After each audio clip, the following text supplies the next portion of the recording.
자, 그러면 지금부터는 실제 면접 평가가 어떤 방식으로 이루어지는지, 우리 학생들이 사전에 어떤 준비 전략을 세워야 하며 또 답변 전략은 무엇인지 면접 평가의 실전 대비법을 살펴보도록 하겠습니다. 먼저 가장 많은 학생들이 하게 될 일반 면접에서의 면접 진행 절차를 크게 4단계로 이루어지는데요. 첫 번째는요, 대기 및 호명, 두 번째는 면접장 입실, 세 번째는 질문 및 답변, 네 번째는 퇴실로 이루어져 있습니다. 자, 그러면 지금부터 각자 한번 살펴보도록 하죠. 먼저 대기 및 호명이죠. 자, 준비실, 그죠? 면접은 대기실에서부터 시작이 됩니다. 상당히 분위기가 차분하고 조용하겠죠. 마음을 좀 잘 가다듬고 마지막까지 뭔가 관련돼 있는 그런 내용들을 잘 살펴보는 게 좋겠죠. 또 차례가 가까우면 올수록 복장을 좀 한번 다시 되짚어 보는 것이 좋겠고요. 또 진행 상황에 따라서는 감독 간의 호명에 따라서 조를 이루거나 개별적으로 이제 입시를 준비를 하게 됩니다. 그죠? 그래서 대기 및 호명이 됐고요. 두 번째는 면접장 입실이죠. 면접장에 들어가기 전에 가볍게, 그죠? 노크를 통해서 안으로 들어가면 되겠습니다. 문을 닫고 면접관에게 가볍게 목례를 이렇게 하는 것도 바람직해 보이죠. 그리고 의자에 앉을 거예요. 의자에 앉을 때 엉덩이를 쭉 깊게 안고, 그죠? 손은 말아쥐어서 이렇게 무릎에다 이렇게 살짝 올려놓는 것이 바람직해 보입니다. 그렇게 하고 다리를 이때 벌리거나 뭐 꼬고 막 이런 상태가 되면 안 됩니다. 그럼 상당히 뭐 이상하게 보니까 그런 거 좀 조심을 해주고요. 또 정면을 응시하다가 면접 질문이 시작되면은 면접관의 눈을 그냥 응시를 하면 되겠습니다. 눈이 좀 부담스러울 때가 있어요. 그럴 때는 얼굴 전체 윤곽을 살펴본다라고 생각을 하고 시작을 하면 되겠습니다. 이제 세 번째는 질문 및 답변이죠. 먼저 가장 중요한 게 면접관의 그 질문 내용을 이해를 잘하는 게 중요하죠. 그러니까 경청을 해야 됩니다. 그죠? 잘 들어야 된다는 말씀을 먼저 드릴 수 있고요. 질문이 정확하게 이해가 잘 안 될 경우도 있잖아요. 그죠? 그럴 때는 당황하지 말고, 그죠? 어떻게 한 번쯤 다시 여쭤봐도 괜찮습니다. 그만큼, 그러면 교수님들이나 이 면접관들이, 이 학생 상당히 여유가 있는 학생이네. 이렇게 얘기를 해줄 수도 있다라는 거죠.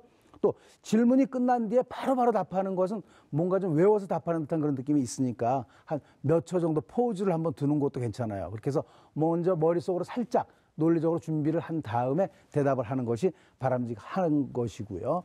또 말의 속도 되게 중요합니다. 너무나 빨라도 그렇고 너무나 늦어도 그렇고 적당한 속도를 유지하는 게 바람직하다고 볼 수가 있고, 또 목소리의 크기도 마찬가지입니다. 너무 크게 또 너무 적게 아니죠. 그냥 부드럽게 보통의 톤 정도로 얘기를 하는 것이 바람직하겠다는 얘기입니다.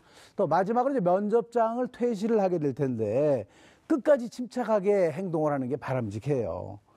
만족할 만한 답을 못했다고 해서 막 그냥 고개를 푹 한숨을 쉬거나, 그죠? 인상을 쓰고 막 이렇게 나갔을 때는 뒤까지 그 좋은 결과를 가져올 수가 없다라는 거죠. 끝났다는 지시가 있으면 일어나서 정중하게 인사를 하고 침착하게 퇴실을 하면 되겠습니다. 그러니까 면접에 대한 평가는요, 끝까지, 그죠? 마지막 나갈 때까지 차분하게 좀 잘 해주기를 간절하게 바라겠습니다. 자, 지금까지 면접 진행 절차에 대해서 알아봤는데요. 지금부터는 면접 실전 준비 및 답변 전략, 어떻게 하는 것이 바람직할 것인지 한번 살펴보도록 하겠습니다. 자, 첫 번째는요, 사전 준비 전략입니다. 사전 준비 어떻게 해야 될 것인가 하는 얘기죠. 기출문제를 우리가 좀 잘 풀어볼 필요가 있어요. 기출문제를 왜 풀어봅니까? 그 대학의 경향과 난이도를 분석할 수 있는 좋은 문제가 기출문제입니다. 또 그 학과에 관련돼 있는 다른 대학의 것들도 좀 찾아서 공부하는 것이 바람직하다라는 얘기고요. 또 예상 문제 및 답안을 좀 적어서, 그죠? 이렇게 좀 해보고 마지막으로 할 말이 뭐가 없나요? 이렇게 물어볼 경우도 있어요. 그러니까 그럴 때 또 준비해야 돼요. 그죠? 꼭 내가 하고 싶었던 그 말을 꼭 해주고 나오는 그런 준비가 필요하겠다는 말씀 드리고요. 또 지원 전공과 관련돼 있는, 그죠? 그런 책들을 좀 많이 보는 것이 바람직하다라고 볼 수가 있고, 누누이 강조하지만 실전적으로, 그죠? 한 5번 정도 찍어보는 거 되게 중요합니다. 찍어봐서 자기의 어리버리한 점을 축소해 나가는 그런 연습을 좀 많이 해야 된다는 얘기고요. 거꾸로 면접관이 되어보면 좋겠고, 또 면접일 며칠 전에 그 장소에 한번 가보는 게 좋습니다. 장소가 좀 익숙하면 마음의 여유가 생길 수 있으니까요. 자, 이제 두 번째는요. 면접 당일날 어떤 준비를 해야 될 것인가 하는 말씀을 드릴 텐데 그 장소에 있죠. 1시간 전쯤 도착하는 게 좋을 것 같아요. 그냥 뭐 허겁지겁 막 도착해가지고 막 그냥 정신없이 그러다 보면 무척 당황하게 돼요. 그래서 답을 제대로 못할 경우가 많으니까 1시간 정도 일찍 가서 차분하게 준비를 하는 것이 바람직하다는 얘기고, 수험표하고 신분증 반드시 가지고 가야 되겠죠. 그걸 또 안 가지고 가가지고 또 임시 수험표 만들고 이러면 또 면접 어떻게 보면 망칠 가능성이 매우 높아요. 그러니까 잘 참고해서 가야 되고, 또 단정한 옷차림. 요즘에는 브라인드 면접을 한다고 하죠. 그러니까 교복을 입고 가면 안 됩니다. 그죠? 단정한 일반 그 평소 때 입던 옷을 입고 가야 되죠. 뭐 또 배지가 나와 있거나 이름이 있거나 이런 것들은 브라인드 면접에 저해가 되기 때문에 단정한 복장이 중요하다는 얘기고요. 자기가 제출한 학교 생활 기록부, 자기소개서, 그죠? 이런 것들을 좀 충실하게 좀 읽고 가서 대개 서류, 제출 서류를 갖다 이제 확인하는 그런 면접이 많으니까, 그죠? 그거를 좀 충실하게 좀 해두는 게 좋겠습니다. 자, 세 번째는 답변 태도 및 방법입니다. 답변을 어떻게 하는 것이 바람직할 것인가인데요. 첫 번째는 면접관을 좀 바로 보는 것이 바람직합니다. 그죠? 시선을 좀 앞쪽으로 좀 잘 보는 게 좋겠고, 두 번째는 있죠. 내가 하고 싶은 말을 앞쪽에 던지세요. 즉, 두갈식으로 얘기하는 게 바람직하다는 얘기입니다. 두갈식으로 얘기한 다음에 거기에 근거되는 그런 내용들을 뒷받침해서 말씀을 드리는 게 좋아요. 막 주저리 막 이러다 보면 뭐 횡설수설이 되고, 그죠? 그 다음에 뭐 지루하거나 이렇게 되면 명료하지 않거든요. 그런 상태니까 두갈식으로 먼저 던진 다음에 거기에 그 뒷받침되는 그런 내용들을 얘기해 주는 게 바람직하다는 말씀이고요. 또 질문자의 의도 파악이 매우 중요하죠. 질문 그 면접관의 의도를 파악해서 1, 2분 동안 간단 명료하게, 그죠? 핵심을 딱딱 찔러. 얘는 너무너무 대답을 잘해. 이런 식으로 만들어줘야 된다는 거죠. 그런 얘기고, 또 너무나 그냥 뭐 답만 딱딱 하지 말고 구체적인 뭐 에피소드나 사례들이 있으면 그 사례들을 들어서 이렇게 해주면 좋겠습니다. 그죠? 뭐 그 내용만 딱 얘기하면 좀 뭐라 그럴까 좀 그렇죠. 그러니까 좀 그런 얘기를 좀 해주면 좋고, 또 유행어나, 그죠? 은어 같은 걸 쓰는 경우가 있어요. 교수님 뭐 질문을 했는데 헐, 대박 이러면 안 되죠. 그죠? 이거는 아주 그 예의에 어긋나는 그런 걸로 평가를 하기 쉽습니다. 또 겸손하며 당당한 자세로 말하는 것이 바람직해 보이고요. 또 자기가 전공에 대해서 진짜 나 관심도 있고 전공을 사랑한다. 이런 뉘앙스를 좀 많이 주는 것이 바람직하다고 볼 수가 있고요. 또 나갈 때, 그죠? 아까도 잠깐 얘기했지만 나갈 때 문을 쾅 닫고 나가거나 인상 쓰고 나가거나 이거 아닙니다. 그죠? 마지막까지 좀 자기 자신을 사랑하는 의미에서 마무리를 좀 잘해주기를 바라겠습니다. 네 번째는요. 난처한 질문 시 답변을 말씀을 드릴 텐데, 난처한 거에 대해서 답을 전혀 모르겠어요. 또 충분히 생각해도 생각이 전혀 나질 않아. 이럴 때는 뭐라 그랬어요? 아까 얘기했는데 뭐라 그랬나요? 잘 모르겠습니다. 앞으로 더 열심히 공부하겠습니다. 그래서 그런 진솔한 그런 답을 하는 게 좋습니다. 근데 두 번째 케이스는요. 생각을 아는 것 같아. 그죠? 생각이 지금 막 그냥 헷갈리는 거야. 이럴 때는요. 잠시만 좀 시간을 좀 주시면 감사하겠습니다. 이렇게 하고 잠시 후에 대답해도 돼요. 너무나 성급하게 에이 망쳤어 이렇게 할 필요가 없어요. 그러니까 면접관은 우리를 평가하는 사람이기도 하지만 우리를 도와주는 사람이기도 하다라는 마인드를 갖는 것이 대단히 중요하고요.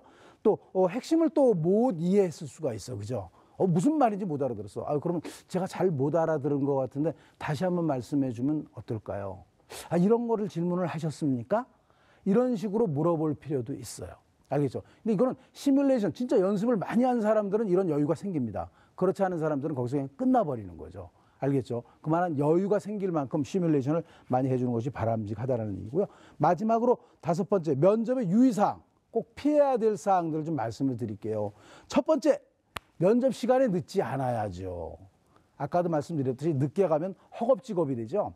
그러면 대답을 제대로 할 수가 없어요. 머리가 정리가 안 되기 때문에. 그래서 1시간 일찍 가라고 얘기를 했죠. 또 문을 열 때 노크를 반드시 하고요. 또 시끄럽지 않게 들어가야 돼요. 막 장신구를 해가지고 막 그냥 쓸리는 소리가 막 나고 이렇게 뭐랄까 구두 있죠. 딱딱딱 소리 나는 거잖아요. 이렇게 해서 들어가면 첫인상 자체가 별로 좋지가 않다라는 거죠. 그 다음에 예의 바르지 못한 행동, 꼭 그냥 엄마 아빠한테 하던 행동을 그대로 해서는 안 되겠다라는 말씀을 드리고요. 또 다리를 벌리거나 떠는 등 이렇게 산만한 그런 것도 좀 피해야 될 그런 상황이라고 볼 수가 있고요. 또 머리를 또 걱적걱적거리는 경우가 있어요. 이걸 자주 하게 되면 자신감이 없어 보이는 그런 큰 요인이 된다는 것도 알아두시고요. 또 집단이나 그 토론 면접 시에 뭐 상대방 얘기하는데 막 툭 끼어들어가지고 그죠? 말하는 경우 상당히 그 결례도 많이 하는 거지만 점수도 많이 감점을 당할 우려성이 많습니다. 알겠죠? 먼저 경청을 하고 정리한 다음에 대답하는 그런 습관이 필요하다라는 얘기고요. 또 단순히 외워온 암기식 답은 좀 피하는 것이 바람직해 보입니다. 자, 이제 그 질문자들은 어떤 질문을 할지 또 우리는 어떤 답변을 해야 될지 한번 정리를 해보는 시간을 가질 텐데요. 질문의 종류는 크게 4가지로 나누어집니다. 지식형, 그죠? 그 다음에는 상황형, 또 의견형이 2번째군요. 3번째가 상황형, 4번째가 행동형이라고 나누어지는데 하나하나 설명을 좀 드리죠. 첫 번째는 지식형 질문입니다. knowledge based question이겠죠.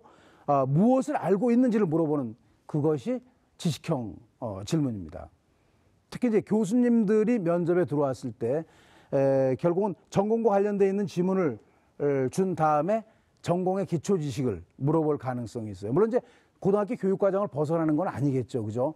그렇게 해서 할 수 있는 것이 지식형 그런 질문이라고 볼 수가 있고요. 또 2번째는 의견형 질문입니다. 의견형 질문은 그 수험생의 어떤 철학이라든지 가치관 이런 것들을 평가하는 그런 내용인 건데요. 인생관이나 좌우명, 사고 능력 이런 것들을 이제 물어보는 그런 내용인데 이런 것은 이제 인성을 파악하기에 적합한 질문이 의견형 질문이라고 볼 수가 있겠습니다. 그다음에 상황형 질문, 3번째가 상황형 질문인데요. situation based question이겠죠. 이거는 가상의 상황을 제시한 다음에 그런 상황이 벌어졌을 때 너는 어떻게 하겠니? 이거는 이제 대개 이제 그 교대나 그죠? 사대에서 많이 물어봅니다. 어떤 교실의 상황을 이렇게 준 다음에 너라면 어떻게 이걸 헤쳐나가겠니? 이런 상황이죠. 그죠? 이런 것들이 이제 그 상황형 질문이라고 볼 수가 있고요. 마지막에 행동형 질문, behavior based question인데, 이거는 이제 과거의 행동, 습관이 어떻게 돼 있는지 이런 내용들을 분석을 하는 것인데 전공 적합성을 분석하기에 적합한 그런 것이 행동형 질문이라고 볼 수가 있겠습니다. 그래서 이거는 3단계 이상 심화되어서 제공이 되는데요. 그 단계는요, 스타라는 그 단계를 거치게 됩니다. 그러니까 시츄에이션, 상황을 주고 태스크, 과제를 또 얻고 그다음에 액션, 행동이죠. 그다음에 리저트. 이렇게 해서 이제 4개의 케이스로 나누는데 여기에 대한 답변을 어떤 상황으로 주어지는지 스타 기법에 대한 것을 한번 설명을 해 보도록 하겠습니다. 자, 답변의 기술 스타 기법 한번 같이 보도록 하죠. 자, 얘가 나옵니다. 상황이죠. 시츄에이션. 지금까지 어떤 그룹을 주도적으로 이끌어 본 적이 있습니까? 이렇게 상황을 물어볼 수가 있어요. 그런 때는 응답의 예죠. 고등학교 2학년 때 사진 동아리를 만들어서 회장을 맡은 적이 있습니다. 그럼 그 뒤에는 이제 태스크죠. 과제를 줍니다. 그 동아리에 어떤 사람들이 모였고 어떤 목표를 가지고 모였고 누가 심사를 했습니까? 이런 질문을 하겠죠. 그럼 이제 응답의 예는 사진 촬영에 관심 있는 사람들 중에서 사진 실력을 심사해서 뽑았고 지도를 맡은 뭐뭐뭐 선생님과 제가 심사를 했습니다. 그래서 태스크가 끝났죠. 그 다음에 액션. 그 그룹을 어떤 방침으로 이끌었습니까? 저는 회원들의 참여를 이끌어내기 위해서 사진 전기 콘테스트를 열었습니다. 그 결과는 뭔데? 하고 물어보겠죠. 회원들의 반응은 어땠습니까? 그랬더니 회원들의 호응이 좋아서 20명이던 회원이 1년에 40명으로 늘어났다. 저런 것이 이제 어떻게 보면 질문을 하고 대답하는 스타 기법에 해당이 된다라고 볼 수가 있겠습니다. 자, 스타 기법. 질문자는 어떤 식으로 질문을 하는지, 또 답변은 어떻게 하는 것인지에 대한 말씀을 좀 드렸는데요. 이제는 그 대학별로 해서 면접 전형, 그죠? 면접 전형을 어떤 식으로 하는지 표를 보면서 약간 설명을 좀 드리도록 하겠습니다. 이 표는 왜 보여주냐면은 꼭 그 대학에 가라는 얘기가 아니죠. 이미 원서 접수가 돼 있는 상태인데, 그러니까 내가 꼭 찾아봐야 될 것이 무엇인가를 좀 파악을 해서 찾아보라는 얘기입니다. 그죠? 자, 여기서 한 가지 예만 한번 보겠습니다. 그죠? 그러니까 꼭 그 대학을 가라는 그런 얘기가 아니죠. 광운대의 예를 한번 들어보겠습니다. 거기에서는 전형은 여기 있고요. 면접 기준이 뭐냐 알아야 된다는 거죠. 발전 가능성, 논리적 사고력, 서류의 진위 여부 등의 평가 요소에 의한 정성적 종합 평가를 한다고 돼 있어요. 그러니까 어떤 게 면접 기준인지 알고 준비를 해야 된다는 거죠. 그냥 마구잡이로 준비하는 것이 아니라 그렇게 하고 평가위원은 전임 사정관과 위촉 사정관 2, 3인에 의한 개별 확인 면접입니다. 그러니까 이거 저것도 뭡니까? 다대일 개인 면접으로서 해결한다라는 얘기죠. 다시 한번 강조하지만 내가 갈 대학은 뭡니까? 면접 기준이 어떤 것인지, 면접의 방법이 어떤 것인지 알아야 된다 그랬죠. 심지어는 어디까지 알라 그랬어요? 홈페이지에 가서 합격한 그런 사례들 살펴봐야 되고요. 또 처장님이나 책임 입학 사정관들의 어떤 인터뷰 내용들 이런 것들을 살펴보면 어떻게 준비해야 될지 그 방향성이 정해진다라는 얘기입니다. 알겠죠? 그렇게 준비를 좀 해달라는 말씀을 드리고요. 자, 이제 거의 마무리가 돼가고 있네요. 자, 이제 다음은 면접 준비 방법 및 실전 노하우에 대해서 이제 살펴볼 텐데 오늘 걸 한번 종합적으로 한번 살펴보는 그런 그림이 되겠습니다. 한번 보시죠. 자, 여기 보시면 면접 노하우라고 나와 있죠. 그죠? 면접 노하우 했는데 면접 준비하기, 그죠? 일정과 장소 꼭 챙기셔야 되겠죠? 그 다음에 반영 비율 및 평가 요소 꼭 챙겨라. 제출 서류 내용, 그 다음에 예상 문제와 질문, 그죠? 교과 공부 충실, 모의 면접. 이것이 이제 면접 준비하기에 해당이 되는 것이고요. 실전 예시는 질문의 의도를 파악하는 연습해야 되겠죠. 어떤 의도로 질문을 했는지, 또 답변의 핵심은 어떤 것인지. 그러니까 이런 자료들이 많이 나와 있습니다. 각 교육청별로 해서 사례집들이 많이 나와 있어요. 그런 것들을 가지고 내가 갈 대학은 어떻게 진행이 되는지 반드시 알아두라는 것을 강조하고요. 또 주어진 시간을 잘 활용을 해서 면접 노하우를 좀 길러서 합격의 영광을 여러분들이 꼭 얻었으면 하는 그런 말씀을 드리겠습니다. 자, 그럼 이제 거의 끝인데요. 면접평가 시뮬레이션 대단히 중요하다고 얘기를 했죠. 실제 그 대학에서는 평가 항목별로 해서 어떤 질문을 하는지 좀 알고 싶지 않나요? 그죠? 그래서 이것도 사례입니다. 꼭 그 대학 것처럼 나는 건 아니에요. 그죠? 그 대학의 의도에 맞게끔 한 건데, 제가 준비한 것은 이제 중앙대하고 이화여자대학교를 준비를 한번 해 봤습니다. 한번 같이 보시죠. 중앙대는 어떻습니까? 중앙대 정치국제학과는 모의 유엔 동아리 부장이자 의장으로 활동했다고 했는데 본인의 역할은 뭐냐? 뭐 이런 물음을 물었고요. 또 사회학과 같은 경우는 인문사회 동아리를 시작해서 열정적으로 활동한 것으로 보이는데 동아리 구성원들과 함께 이제까지 다루었던 주제 중에서 가장 기억에 남는 것이 있나요? 저런 내용들을 보니까 어떻습니까? 어떻게 준비해야 될지 나오겠죠. 그죠? 다음 페이지 볼까요? 자, 다음 페이지를 보시면 그 이화여대께 나오나요? 중앙대학교 뒤에께 나오네. 그죠? 소프트웨어학부 자연계를 한번 볼게요. 과학 관련 책을 읽고 연구윤리의 중요성에 대해서 알게 되었다고 했는데 어떤 점에서 연구윤리가 중시되는지 설명해 보아라. 이런 식으로 출제가 중앙대학교는 된다라는 얘기입니다. 이화여자대학교 잠깐 살펴보도록 하죠. 자, 이화여자대학교는요, 어떻게 나옵니까? 지원 동기, 그죠? 학업 기초 역량의 우수성, 전공에서의 준비도 잠재력을 물어보는데, 학과 선택에 가장 영향을 미친 사람 또는 이슈가 뭔지 물어볼 경우가 있겠죠. 지원 동기에서는. 또 학업 기초 역량의 우수성에서는 학교 생활 중에서 이뤄낸 최고의 성과는 무엇인가? 이런 물음을 물어볼 수가 있고요. 그 다음에 전공에서의 준비 및 잠재력. 맨 아래 걸 보시면 지원 전공 분야에서 이루고 싶은 일은 무엇인가? 이렇게 질문을 할 수가 있다는 얘기죠. 그 다음 페이지를 보시면 또 나오죠. 자기 주도성 및 발전성. 장단점. 본인의 단점을 보완하기 위해서 기울인 노력이 무엇인지 물어볼 가능성이 있었고요. 의사소통 능력 및 인성을 본다는 거예요. 그러니까 활동을 할 때 본인의 소통 방식은 어떤 특성이 있는가 이렇게 돼 있죠. 어떻게 보면 좀 이화여자대학교는 좀 정형화돼 있죠. 그죠? 지원 동기, 학업 역량의 우수성, 전공에서의 준비도 및 잠재력, 그다음에 자기주도성 및 발전 가능성, 의사소통 및 인성 해서 실질적으로 오른쪽에는 그런 사례가 나와 있는 거죠. 내가 갈 대학도 저렇게 나온다라는 보장은 없죠. 그러니까 우리는 어떤 그 자료들을 모아서 좀 잘 볼 필요가 있다라는 말씀을 드리겠습니다. 자, 지금까지 있죠. 학생부 종합전형 면접평가의 실전 대입법에 대해서 자세히 알아봤습니다. 강의를 마무리하기 전에 앞서 다시 한번 되짚어 보겠습니다.